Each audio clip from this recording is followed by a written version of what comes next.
Raise your fist together. I am somebody. I may be poor, but I am somebody. Red and yellow, brown, black, and white. We're all precious in God's sight. Everybody, somebody. Stop the violence. Save the children. Stop bullying. Save the children. Hold your head high. Stick your chest out. You can make it. Keep hope alive. Keep hope alive. Keep hope alive. Good morning, and welcome to the Rainbow Push Coalition Saturday Morning Forum. I'm Ian Palmer, and it's an honor to be with you today. Today we're going to address an urgent and often overlooked crisis, the deepening poverty in America. There is, as there always seems to be, a virtual media blackout on this issue. The Poor People's Campaign, a national call for moral revival, is shining light on this reality. The campaign is uniting the poor, advocates, and faith leaders to sound the alarm on an intentional policy that is killing us for decades. Indeed, poverty is the fourth leading cause of death in this country. Dr. Martin Luther King once said, "The poor, both white and Negro, live in a cruelly unjust society. If they can be helped to take action together, they will do so with a freedom and a power that will be a new and unsettling force in our complacent national life." When Dr. King said these words, there were 40 million poor people in the United States. Today, that number has skyrocketed to 135 million. In the face of this staggering statistic, we must come together. Like the tide coming in, we know that when we lift from the bottom, all boats rise. This is the mission of the Poor People's Campaign. We are honored to be in this fight with Rainbow Push Coalition. As many of you know, Reverend Jesse Jackson was a leader of the original Poor People's Campaign and served as mayor of Resurrection City in Washington, D.C. following Dr. King's death. Now, as our nation grapples with increasing poverty and all of its ailments, the Poor People's Campaign is anew. Together we aim to organize and gather a modern-day army of the poor to continue this critical fight. Joining us for this discussion is a venerated panel of four distinguished individuals who bring a wealth of knowledge and expertise. First, we have Sheila Garland-Olanaran, a lifelong organizer for economic justice and a coordinator for the Illinois Poor People's Campaign. To my left is Carlos Rodriguez, one of the tri-chairs for the Illinois Poor People's Campaign. And to the far right, we have Joe Peary, a housing and homelessness expert and from the Illinois Union of the Homeless. Joining us virtually is Shali Gupta-Barnes, the National Policy Director for the Poor People's Campaign and the Kairos Center. Stay tuned as we explore the roots of poverty, its widespread impact, and what we can do to create meaningful change in today's forum. Thank you for joining us.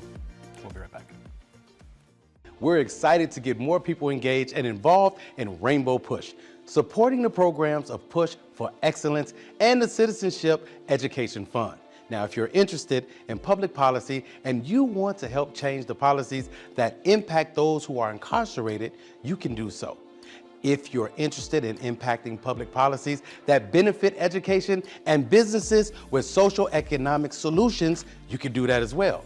You can become a policymaker by becoming a member of Rainbow Push right now. Now, if you believe in the scholarships that we've given to thousands of students each year, you can help us out. We've awarded more than $10 million in scholarships year to date. Now, you can help young people achieve a higher education by becoming a member of Rainbow Push right now for the annual fee of only $35. And if you're a student or a senior, it's only $15. You can help us make a difference in the lives of millions. Now, if you watch us every week, or if you listen to us on the radio, or if you're viewing on social media, we need you to become a member. And how do you become a member? It's simple. Visit us at rainbowpush.org and press join. Maybe you'd like to support the work of Push. If so, it's really simple. You can do so by texting the word PUSH, that's P-U-S-H, to 41444 on your cell phone, and you can give any amount that you feel comfortable giving, or you can call us at 773-256-2775 or go to rainbowpush.org and push donate. So whenever you want to support, you can do it from anywhere. So keep pushing, because we're going to keep pushing for you and keep hope alive. Let's start by getting into a discussion on why poverty is growing and how it impacts most Americans. Sheila, I want to go to you first. Why is poverty growing? Well, first of all, I wanted to start by saying, Martin Luther King didn't just die; he was murdered. He was murdered by this country because he dared, to really talk about poverty and joining together black and white. Because we're not going to end poverty as long as we have disunity and everybody is in their own silo. And he was also murdered because he came out against the Vietnam War. He stood against the Vietnam War. So I think that's really important to underscore that he didn't just die. And that was 60 years ago. 40 million poor and low-income people, both black and white. I think that's really important to understand how long these sort of divisions have existed. And so I think that the issue of poverty today has taken on a whole different sort of shape. Poverty is driven not by people's individual choices. 135 million poor and low-income people mean that there are some distinct systemic things going on. We can no longer go with this narrative that somehow people are poor because they have individual failings. That's a whole lot of messed up individuals, if that is indeed the narrative that we're going to go with in this country. And so I think that we really have to look at systems and the policies that are coming out to address the issue of poverty, and also just the underlying, I don't know if people remember, I'm old enough to remember, the economy used to go in cycles. You'd have periods of super overproduction, and then you would have periods of glut where you had layoffs. But there was always the expectation that there was going to be a real recovery, that jobs would be re-implemented, and that people would go back to work. But today, we can look all around the country. That is not the case. When we have a decline, the amount of people that come back to work is just not the same. So there is structural unemployment that remains from 40 years ago, and it just continues to grow. And, so I don't know, Carlos grew up in New Mexico. Yeah. I was actually, if I could add Ian to this, first of all, thank you, Sheila, for identifying the roots, right? We always want to dig in deep, right, and look at what is the system doing, right, with folks, right? A few weeks ago, I was on a show where they were talking to me, and people were up in arms because the CEO of Kellogg's decided to raise the price of cereal, and he had the audacity. I mean, let me tell you, he makes $5 million a year, and this was without his bonuses and stock options, right? And he says that poor folks have got to tighten their belts and learn how to learn how to eat cereal, for example. And yet he still raised the price of cereal. And, not even to get into the nutrition value of cereal, but that kind of callousness, right, that we see from lots of corporate America. I think that's the roots too, right? I mean, I get emotional about this because I grew up in a family that struggled mightily to make a living. Only option to my dad and my uncles to get out of poverty was to join the military, right? So I'm the son of a Vietnam veteran. And with that, the expressions of that, right? My dad coming back with PTSD and the suffering that he went through and we had to endure. And so I think today we want to talk a lot about the roots of what's going on. We want to rouse people in this country to recognize what are the roots of it. And like Sheila was saying, we've got to organize away from color lines. We have so much more in common than we do different. Yeah, we get stuck in the Jim Cramer school of financial reasoning of tightening your belt and lifting yourself up from the bootstraps. But especially as we get into the structural roots of poverty, I'd also like to turn it over to Shally, our policy director. Yes, thank you. I think one reason, or one way to also, we can't really understand why poverty is growing unless we also look at it alongside this growing inequality and the rise in the riches of a very few people that's actually coming at the expense of most of us. Poverty today isn't a question of scarcity, right? We live in a time of plenty where we can build a home in a matter of a few hours. We can produce enough food to feed the entire population of this country and even the world many times over. But a very small number of people, have the most control over that wealth. Just 5 of the world's richest men have seen their fortunes more than double. Billionaire wealth has increased by over 3 trillion since 2020, since the beginning of the pandemic. And meanwhile, for most of the rest of the world, times are increasingly hard. And so I think one way to understand why there is growing poverty today is look at the other side of the equation and look at why also is there such great abundance in such few hands. I think my personal life could serve as a good example. I'm retired now. I'll be 70 this year. But in my youth, I went to what here in Chicago is called Dawson Skill Center, became a skilled tradesman. So I started out a machinist, then a tool and die maker, then a pattern maker. And I think an equivalence would be, if I were working now as a pattern maker, I'd be making about $66 an hour, to let you know. Wow. And so literally, my job was replaced by something called a CNC machine, computer numerical control. That was in 1982 when I got laid off. And there shortly after, all pattern makers in the city of Chicago lost their jobs over maybe next couple of years. And it kind of reminds me of, I read somewhere, like the day before I was born, Walter Reuther, who used to be the president of the United Auto Workers, was giving a speech at a conference they had. And he told a story about him getting invited to an automated plant right outside of Cleveland that Ford had put together that made car engines.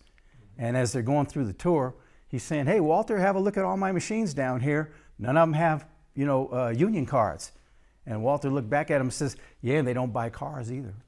And now what that's telling us is that as this has developed, like I'm saying, the day before I was born, I'm about to be 70. This has been going on for the last 7 years. We're reaching a point now where automation is really kicking in and deindustrialization. I never saw, I'm with the Homeless Union, formerly homeless myself, currently live in public housing. I've never seen this many homeless people in my entire life, never. Literally, what they're saying is that it's okay to have a less than population. It's okay to have some folks that deserve housing and some other folks don't. Never mind your human right to housing, because your human right to housing is not measuring up with some real estate guy's need for profit, to make the maximum profits. And so we have a real problem here today, and we're going to have to dig our way out of it on our own. It's going to have to be poor people on our own and whatever we can get some help from to get it done. Joe, that's such a great point. I mean, I want to really re-emphasize what Shally said a while ago too, to really make your point. And I want people also to do research. Go to our website, www.poorpeoplescampaign.org, and look at these statistics that we've posted, right? 740 people only have $5 trillion worth of wealth in this country, right? Mm-hmm. And we're talking about a third of our fellow citizens, right, mm-hmm. are poor and low wealth. Does that make sense? It doesn't make sense at all, right? It's like, sure, automation helps with backbreaking stuff, but what about the people, right? Mm-hmm. And it's just the way things are organized right now that's got things askew, right? Mm-hmm. We could easily eliminate poverty in this country, right? Overnight. Overnight. Yeah, yeah. Really. I mean, it's not a fantasy. We're not making this stuff up. It's there, but you got to organize to take it. Mm-hmm. Yeah, and I think that's what the Poor People's Campaigns, with the relaunch of the campaign in 2018, 2017, that's one of the things we said. It's like what Martin Luther King said 60 years ago. Look, if we can get people to stop looking at each other and blaming one another, then we could really create that new and unsettling force that could change, this whole national discourse around, growing poverty. Because that's the greatest fear, I think, among those that own and those that don't. But the ones that own, their greatest fear is that somehow or another, we're going to come together. And that's what the campaign is doing, is bringing people. I remember when we first launched in Illinois, there were more white people coming toward the campaign than black. And black people that were in the campaign were saying, where are all these white people coming from? And then we, as we start doing the research, we realize that that white poverty exists. But it doesn't mean that their poverty is somehow different from ours. It means that we have to unite because we definitely have more in common than we have not. Yeah, we'll get into that later, I'm sure, about how, you know, things get framed for us to try to get us to attack each other, whether it's based on our skin pigmentation, our region that we live here in Illinois. Of course, it's like somehow pitting Southern Illinois against Cook County. But you know, these are things that we need to explore, and people need to be aware of and educate themselves so they don't get fooled as we organize. We're going to get into the actual policy and the importance of really knowing the roots of our poverty, but also we'll get into what it means to be poor. I mean, what does it mean for an American to be experiencing poverty? Because when we're talking about 135 million people, we're talking also about this sort of complex reality of a diversity of poor experience, while also being sort of fit into this one idea or this one threshold where it's so, there's such a bifurcation between from the collapse of the middle class that really like no longer exists, where you're poor and you're rich. We got into it a little bit. Carlos talked about growing up, you know, with his father as being a Vietnam veteran to sort of escape the poverty as sort of a child of the war on terror that transitioned into you kind of have to go through the military if you want to go to college. It's so expensive. The debt repayment plans are almost always through this kind of national service. But there's so much to this identity of being poor or thinking that you're not poor when I think so many people are, that we have to get into. What does it mean for an American to experience poverty is a lot of the work of the Poor People's Campaign, and in a lot of the research that we'll be discussing in our next section. It's clear that in order for this to grow as a movement and to convince people of the importance of voting and coalescing along these really serious economic issues, that we have to know ourselves and we know our community. When we come back after this message, we'll be getting into the importance of research on poverty, on the importance of our reality, on the statistics, on what it means to have our shared lives. Thank you so much for your valuable insights on this topic, and we'll be right back.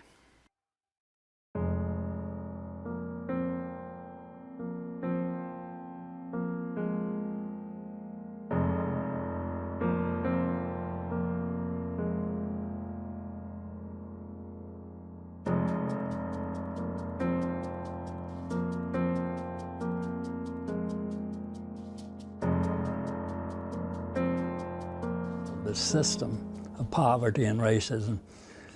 And when I say racism, I mean poverty and racism. White and black people had to figure out how to work together to dismantle the system. In 1960, poverty had a different narrative. Those who thought poverty was attached to black people. Most poor people are not black, not brown, they're white, female and young. Dr. King, everybody thought that he could do magic. And I always think if Dr. King had been there, he would have been able to talk to the cops and say, come on, let's do this a different way. Now, one thing poor people have that they didn't have 50 years ago, they have the right to vote. There are more poor people than there are billionaires. And every vote becomes its own source of wealth. Oh my God, true evangelicalism starts with how you treat the poor, how you treat the least of these. This is a tremendous act of faith on his part and on all of our parts that have joined that. It does not seem like 50 years ago that we were in this same battle, but that which we have gained, there's an attempt to take it back. We're not going back. We are going forward by hope and healing, not backwards by hurt and hate. You know, it literally is like being a soldier, a nonviolent soldier in the Army, and we got to fight until we die. It is disheartening to some extent to see America go backwards in the question of taking care of poor people. Dr. King said every time there is a ebb, there's a tide, there's a flow, and we must just be prepared to fight until the morning. It's dark now. It's really dark. The morning cometh. We must fight until the morning comes.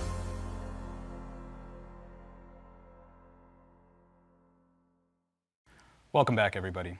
Now we'll be discussing the importance of research and getting the facts right when we're confronting the problems of our injustice. Our panelists will shed light on the recent studies that the Poor People's Campaign has done, as well as the studies that are just around all of our economics literature. Shally, I'd like to point to you first. Why is it important for us to research and understand widespread poverty in our country and in our lives? Well, when we started to build the Poor People's Campaign and the relaunch of the Poor People's Campaign, a national call for moral revival in 2018, we knew we had to take a hard look at what had brought us to this point. How is it that we had become a low-wage economy? How is it that our social safety net and systems had been dismantled? How is it that we had seen this polarization of the haves and have-nots get worse and worse over time? And how is it that the experience that we knew of poverty was not a marginal experience, but it was so misunderstood, so underestimated. So we did that work, and we worked with the Institute for Policy Studies to write a report that traced these trends over the past 50 years, from the 1968 Poor People's Campaign to the 2018 relaunch. And one of the most critical interventions we made was around understanding who is poor.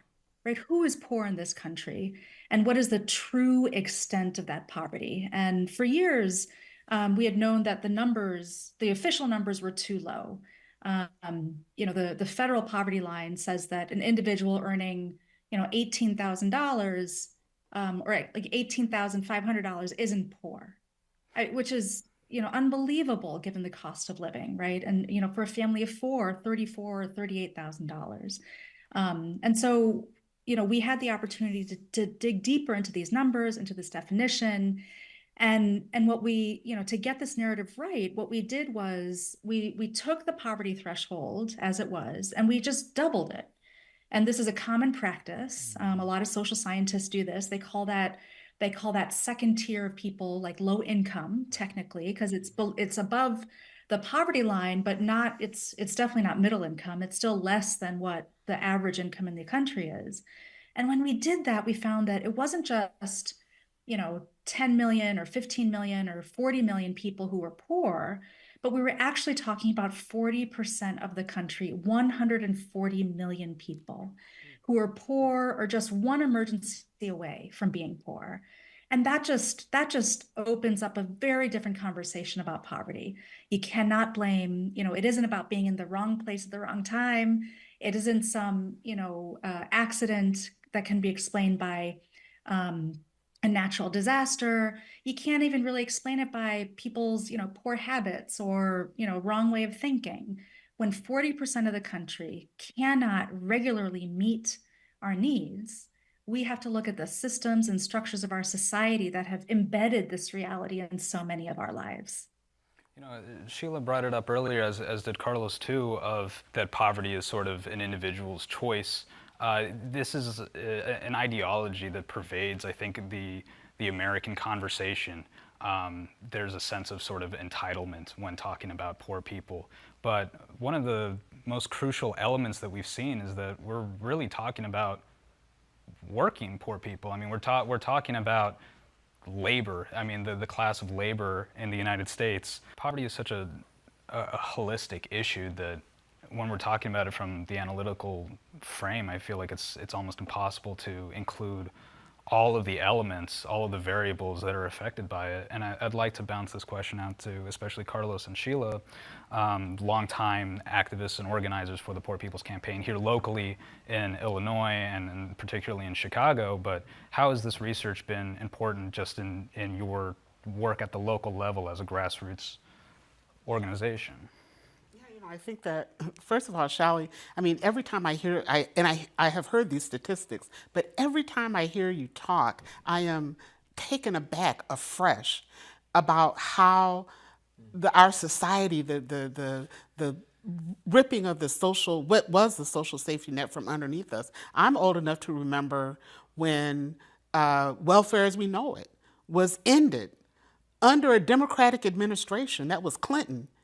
And, all those folks, and it was done on the basis of a color, Well, it was another divisive methodology to get people in this country to say, yeah, end welfare, because those lazy black people, all they do is take advantage of that program, not understanding that the majority of people who were impacted by the change in that policy were as you described, and that it's just intensified, you know, and that people only have access to that welfare for a maximum of 2 years. And so what we're finding here in Chicago, there are I call it the non-for-profit industrial complex in trying to stem the impact of the tattering of the destruction of the social safety net as a means of control, right? So politically, the messaging that gets out is that, you know, if we just do charity, if we just throw charity at people, this is going to fix a systemic issue. And so we're all caught up in this idea that if we can just start that right charity that's going to take care of everybody, then we can do what we need to do. But we all understand that that charity isn't dealing with the rising cost of housing and, you know, access the cost of electricity and food. I mean, food, you got to take out a small loan just to go to the grocery store these days. So the work that we're doing here in Chicago is really kind of working with folks in the non-for-profit industrial complex, you know, really educating and having that sort of political education and discussion and having at least some measure of pushback to say, okay, yeah, we got your money, but we have to stand for the kinds of conversations and organizing and discussions that's going to unite us, right? I mean, I'm thinking about some of the environmental justice folks that we work with and folks that work with feeding people and dealing with youth. You know, how can we organize the new generation of leaders that kind of understand what we're beginning to understand in the Poor People's Campaign about why there's so much poverty? And we do have a lot of people that are coming around the campaign from that sector in Chicago and across the state, especially among faith leaders and folks like that. So I think that's what this information means for us. We have a way to really articulate and talk to folks about this is where poverty is coming from, and we have to join forces at that level. I mean, is it easy? Is it clunky? Yes, it is that. But at least this gives us a way to begin to have those conversations with each other. Thank you. And on that point of organizing and coming together, Shelly, I want to ask you, just as we wrap up, what does the PPC research mean and show for voting patterns, and what does it mean for us to actually come together and make a political change? Good question. I think this was, again, another significant intervention of the Poor People's Campaign's policy work, where in 2020, we looked at the voting patterns of poor and low-income people in previous elections. This was before the 2020 election. And we found three important things. One, we're talking about a huge block of voters, almost a third of the electorate, between 70 and 80 million voters at the time. And this huge segment, they do vote at lower rates, significantly lower rates than higher income voters, almost 20 points lower.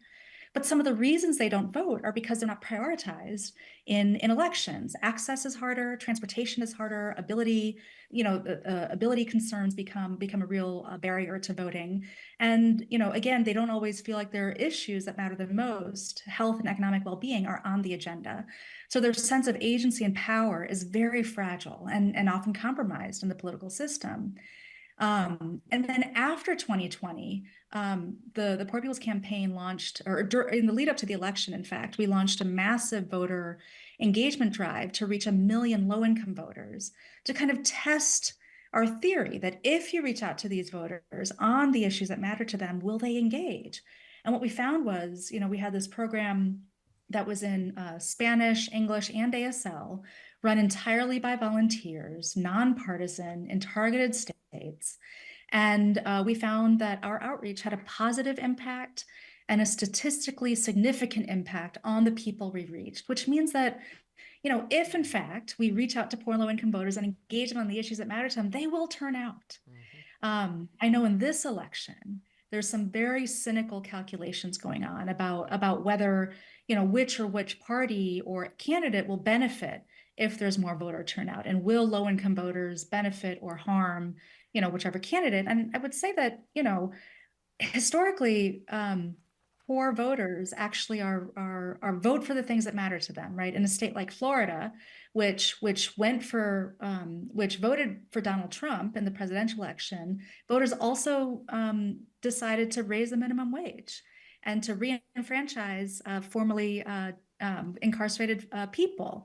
So we can't look at voters as a monolith, even in their interests, right? We got to put the issues out there and have faith and trust in the people to make the right decisions for themselves and this country. We got to have enough faith in our democracy, right, to withstand these changes. And in fact, given the huge segment of low-income voters, I very firmly believe that engaging these 80 million poor and low-income voters on their issues, on their concerns, on their priorities, may be the only way to kind of move us off the path that we are headed down towards authoritarianism and violence and repression. It's a matter of being to listened realize the nation that we have yet to be.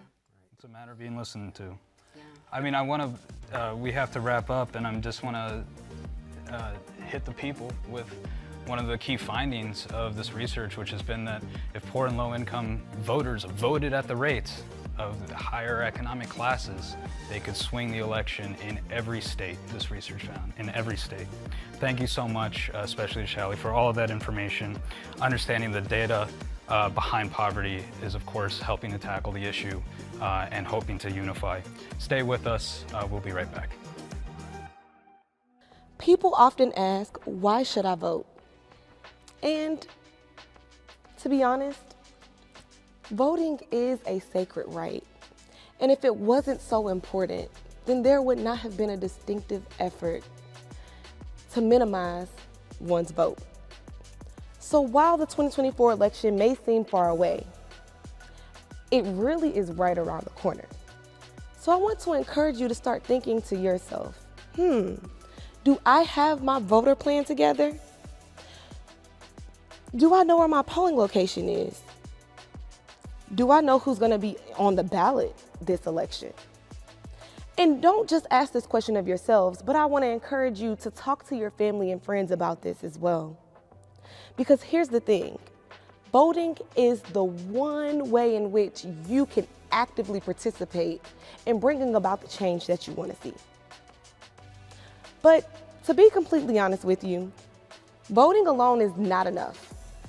It is so important that those of us who can and are willing to do so, that we put forth the effort to assist those in our community who might have challenges at the polls. So if you are interested in assisting others, then I would like to encourage you to participate in election protection. There are so many components to the election protection program. We have a hotline of volunteers who answer questions for those who call in, but we also have an election protection program where we have poll monitors and we have poll watchers. And this is where you can actively participate in your community and be at the polls to assist voters and to monitor what's going on at all times. If this is something that you are interested in, please reach out to us at Common Cause Illinois, where we would love to talk to you more about the program that we have. As I mentioned, it seems like the primaries are far away, but they are just around the corner. So make sure that you're prepared and that you have everything together for you to be able to vote.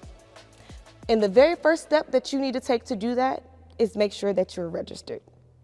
But please be an active participant in this upcoming election, and don't just stop at voting.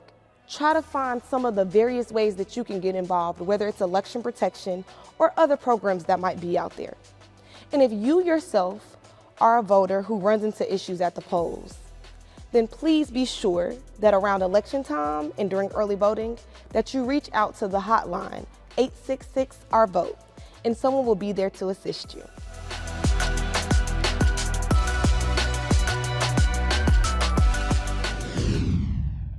Welcome back, everyone. We'll now be talking about the issue of homelessness, one of the most extreme iterations of poverty in this country. Something close to me, as when I was a kid, I spent about 5 years homeless. We're going to get into, with our panel, what homelessness represents in the richest nation in the history of the world, and in particular, what housing policy means and how we've gotten here. I'd like to turn to Joe. Joe, what does homelessness represent in this country? Well, I think it represents a failing on the part of a big part of the economy, and then, of course, government, you know, in order to react to it. A lot of people don't realize that during the Great Depression, like almost a third of the country was homeless. And out of that, then they had to build public housing. And you got to ask yourself, why is it that at a moment in time now, in recent, right, in our lifetimes, when you had the Great Recession, and then you had what went on during COVID, you know, with that economic downturn as a result of that, they're actually cutting public housing when public housing was the solution? Why? And what a lot of people don't realize is that the social contract in this country is that, you know, basically, or at least it used to be, you know, with a job comes an apartment or a house or a place to stay. Okay. That's not the case. We literally have homeless people right now in the city of Chicago who get up out of their tent and go to work. Mm-hmm. Don't make enough money to, you know, to pay rent. While at the same time, rents are rising. Like I said earlier, I live in public housing. I stay in Cabrini Green. And we fought like hell just to be able to stay. If we hadn't fought, we would be on, all of us, we'd all be on the street homeless now. We fought in order to keep our position so that whatever was built to replace public housing, we were able to get into. And I think it's the same kind of a thing here, that the only way we're going to get out of it is going to have to, that's the whole premise here, is that we as poor people are going to have to come together and make this happen as our own self, you know, expression to get out of this poverty ourselves. Yeah, if I could piggyback off what you said, Joe, too, I think that the key point that you're making is it's a failure of the system, right? This economy, like you said. A lot of people see homeless folks in our streets. You know, here in Chicago, we see tents all over the place. But the blackout is also about the homeless folks that we don't see. A lot of people are staying with other people. You know, I work with a lot of the alternative public schools here in Chicago, and you know, at any time, and this is just government statistics, 1/5 of the children I'm saying, that attend the Chicago public schools are homeless. It's just unacceptable, right? Yeah, we were talking earlier before we got on the air about this, a proverb that people like to say, but they get messed up. They say, it takes a village to raise a child. That's only part of the proverb. The rest of the African proverb is, when the village refuses to embrace its youth, the youth will burn it down to feel its warmth. I think, to me, when I think about youth, for example, having problems at school or getting involved in drugs, it's not their issue. It's really a sign that something's wrong with the society. Just like you said earlier, Joe, which this is the last point I was to make, is when you see homelessness, you see it's a visible expression that there's something wrong. It's you know, that's how we should be measuring whether or not this society is effective or helpful. I think a lot of people don't know much about public housing, its history, its importance, the battle for it. How is the rise and fall of public housing related to the rise of homelessness, and what does it mean for the increasing unaffordable cost of just housing, period, in every county in the United States? Mm-hmm. A lot of people, when you go look at the statistics, for instance, my community, Cabrini Green, you'll see 15,000 people, it'll say live there. That's 15,000 people on the lease. There are actually 23,000 people living there at any given point. Yes. Why? Because family becomes homeless and they're sleeping on your couch. Right. Or there's a pallet on the floor every night where family would come and stay who would be homeless, right? And by the way, the history of the National Public Housing Act, for instance, which gives us public housing, right? A lot of people don't realize that real estate corporations were against it. They said, hey, that's communism, that's socialism, we can't do that. But it was the industrialists that supported it. Why? Because they realized public housing meant that no matter what your income was, you only pay 25% of your income for your public housing, right? To pay your rent. Wow. That means that the industrialists that you worked for could pay you slave wages and you're still going to survive, right? Wow. And so they were making a profit, huge profit. And they literally said, real estate, sit down, shut up. We ain't trying to hear that, right? But as the industrialists, like my community sits in the middle of what used to be 4 industrial areas, right?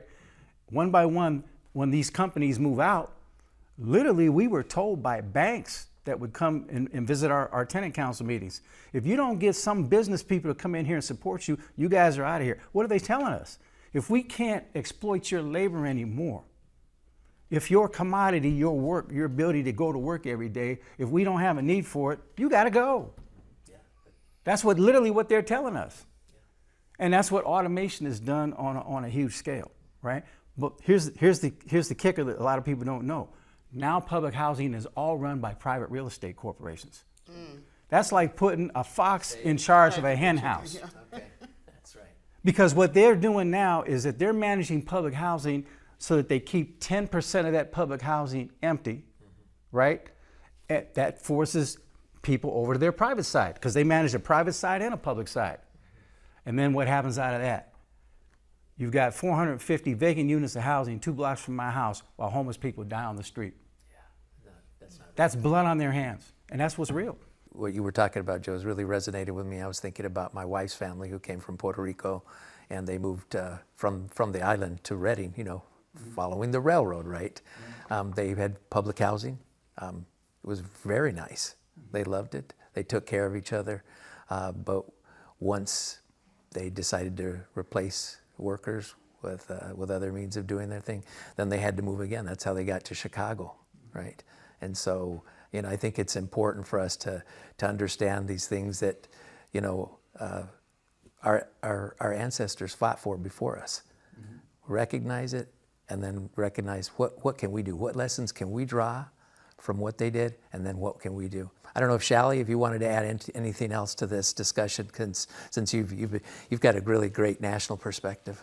I would just want to say, just like the poverty numbers are underestimated, so are the housing numbers and unhoused numbers, and that reflects also why we don't have enough public housing to house everybody, to make sure everyone has shelter, adequate and safe shelter.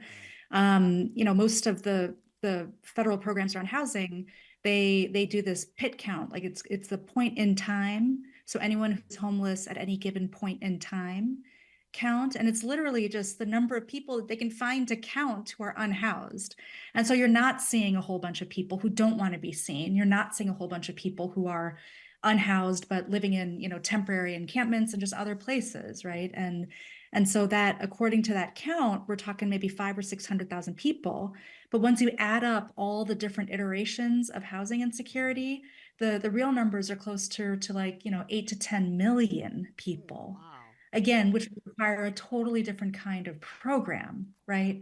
And the kinds of programs I think that Joe is indicating that have wide support, that had wide support, for good and bad reasons. I mean, we saw again during the pandemic that at a time when, at the beginning weeks of that pandemic, when the economy was shutting down and people couldn't go to work, and a lot of the programs had not been implemented that provided a little bit of security, 30 to 40 million people were on the edge of eviction, right? I mean, 30 to 40 million people, these are not small problems. And as all of those programs are now gone, we're on the edge of a crisis that we are only beginning to see, as Sheila, you said earlier, like just the number of people that you witness day to day and the number of people we don't see.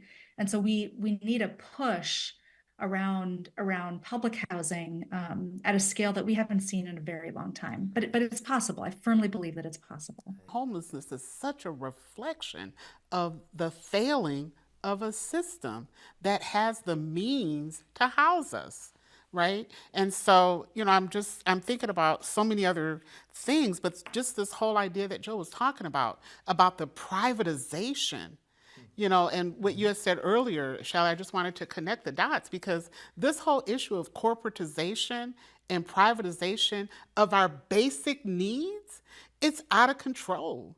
There was a time when, housing and education and healthcare, many of these things were affordable. But food and the things that we need in order to survive is being priced out of our reach. And I think it loops back to we're talking about, and Joe's talked about quite a bit, you know, the technology that permanently replaces workers. You know, so how do they extract surplus from us? They extract it from the things that we absolutely need to be human: housing, healthcare, education, water, you know, heat, electricity, all the things, food, all the things that we need to be human that should be a right, they're being priced out of our reach. It goes back to just the extreme unaffordability of that's really manifest and created that just doesn't need to be the case. I mean, we brought it up in earlier sections that we're talking about the working poor. Joe brought it up earlier that a lot of people are homeless, are working, they have jobs, and we're talking about a minimum wage that hasn't increased at all to meet inflation or the cost of living. Where even if you double the minimum wage, you're still poor. And ask yourself, what does society do with a commodity they don't need? And by the way, human beings are commodities. You're thrown away. We have to remember that homelessness is one of the most profound iterations of poverty, and more people, I think, need to realize that we're a lot closer to homelessness than really the alternative in this system. It's a challenge that needs urgent attention. Thank you, and we'll be back after this message. Push Excel strives to be a world leader in promoting educational excellence and equity so that every child is guaranteed an opportunity to receive a quality education. We've awarded more than $10 million in scholarships year to date. And you can help young people achieve a higher education by donating to Push Excel right now. Wherever you are, you can support our students as we keep pushing for you.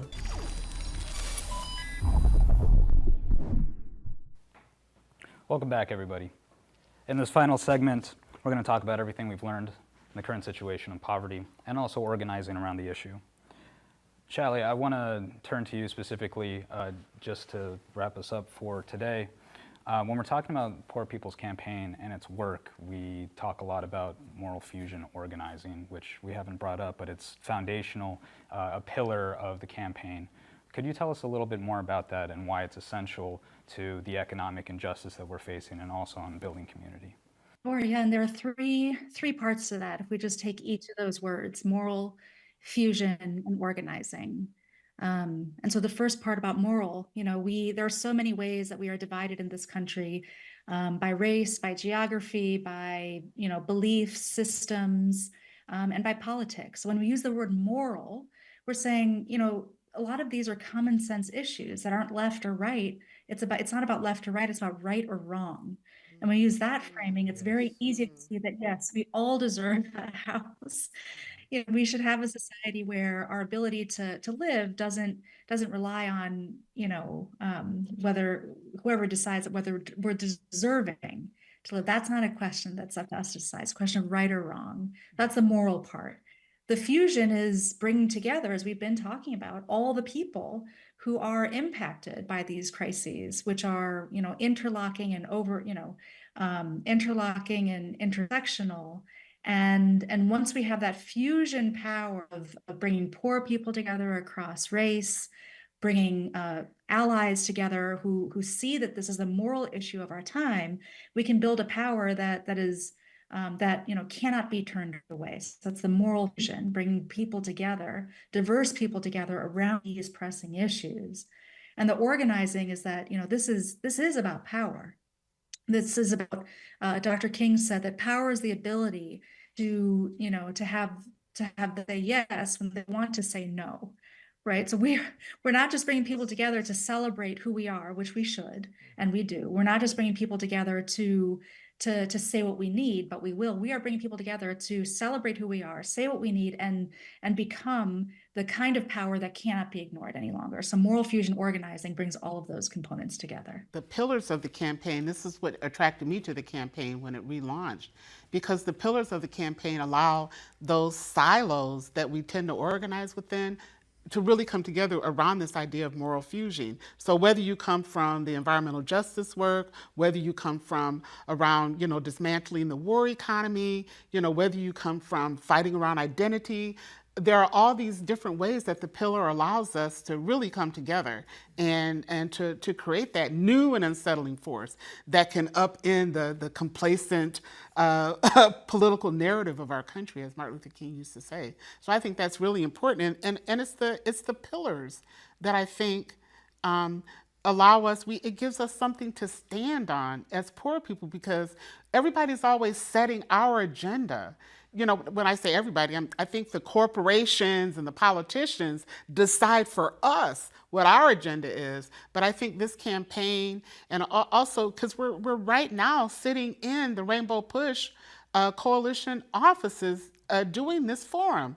And I think the history of the Rainbow Push Coalition, the connection that Reverend Jackson has to the Poor People's Campaign, who he was during the original Poor People's Campaign. This is significant history that we have to celebrate, but that we also have to recognize is not just dead, it's alive, because we're here carrying it out. This is one of the most striking things, is that when we're talking about 140 million people, it's too big a number to comprehend. Like, it almost feels not real. It's it's like saying there's a billion people in China. Like, it's such a big number.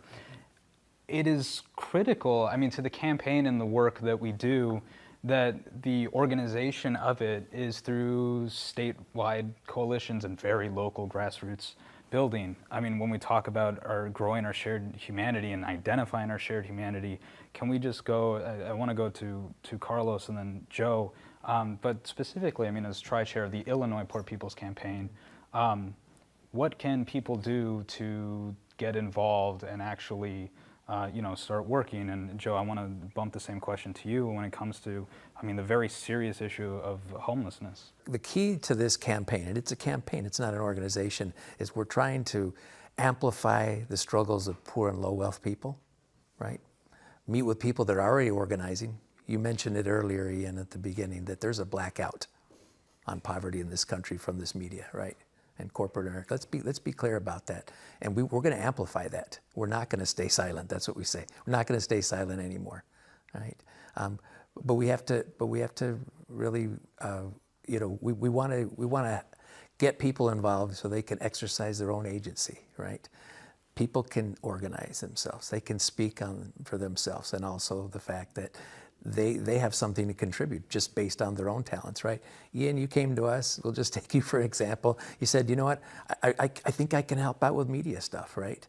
And look at you, you're doing it, right? And, we have school teachers, we have homeless folks, we have people that are actually, clergy, faith leaders. Yeah, and they amplify these struggles in their communities, right, and join together. And so, I think that's one thing. Yeah, we would love people to come to our statewide meetings so they can meet other people, right? We meet the last Wednesday of every month. And how can they get on? They can just, they can actually go to www.poorpeoplescampaign.org, or you can call me. We're real human beings. We're not gonna, and as messy as we are, that's the way we're gonna organize this thing, right? Is being vulnerable with each other and supporting each other. I hope this is making sense. Joe, we have just another minute, but any words for how people can get involved with the Union of the Homeless? Yeah, or start their own work? Yeah, we're working out of a church called San Lucas Church, 2914 West North Avenue. People can come by there. I'll give my number. I ain't got a problem with that. But yeah, we're a homeless union that's homeless, if you will. But I wanted to say something, if I can. We have to just keep at it. We're growing. We're not, we're multiplying. We're adding. We're not dividing and subtracting. We have to just keep at it. But one of the big things I say we're going to have to address, which is why we're doing what we're doing right here at this table right now, is we have to fight disinformation. Yes. Because there's even members of our own homeless organization that have gotten fooled into, you're homeless or your problem is because some immigrant showed up who's homeless too. My goodness. We have to fight this disinformation. And I want to add that the one candidate, Trump, on homelessness said, he said that he called us criminal, drug addicted, I forget what else, everything disparaging, if you will. Yeah. But when he's elected, he's going to sweep all the homeless off the street, put them in camps, and if you're not going to camps, you're going to jail. That tells you right away there, you know, where you should stand on that one. You know, right. And by the way, he's a real estate guy. What more do we need to say? But I'd say the number one thing is that we're going to have to, in this city, that I see the biggest challenge, we have to get homeless people registered to vote. And that's a logistic. That's a logistic. Yeah. The fight continues. Thanks very much. Stay tuned for a closing segment after this message. Thank you for tuning in to our International Saturday morning broadcast.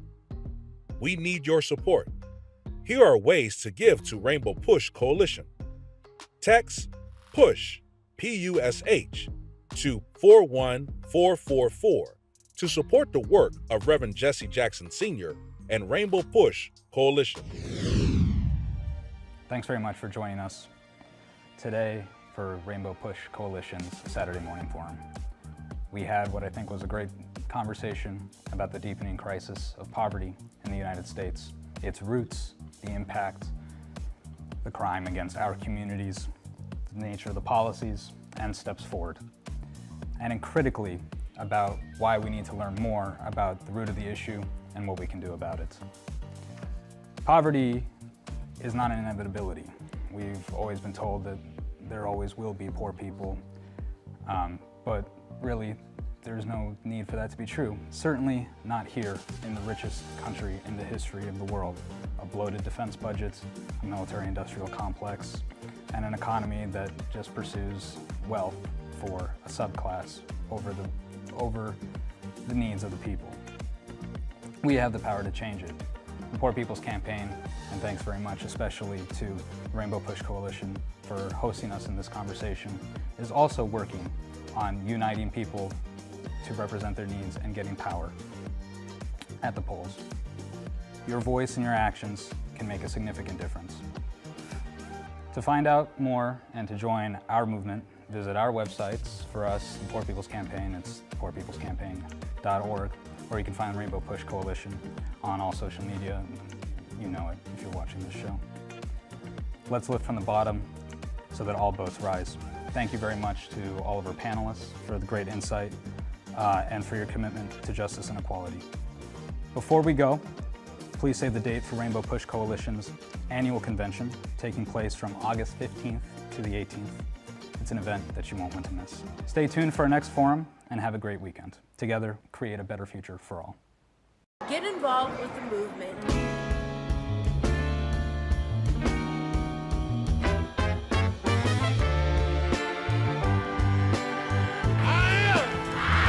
Somebody. I may be poor, but I am somebody. Join the movement. If you're not a member, become a member. I am somebody. Fighting the most important battles for freedom and justice for all. You made us change.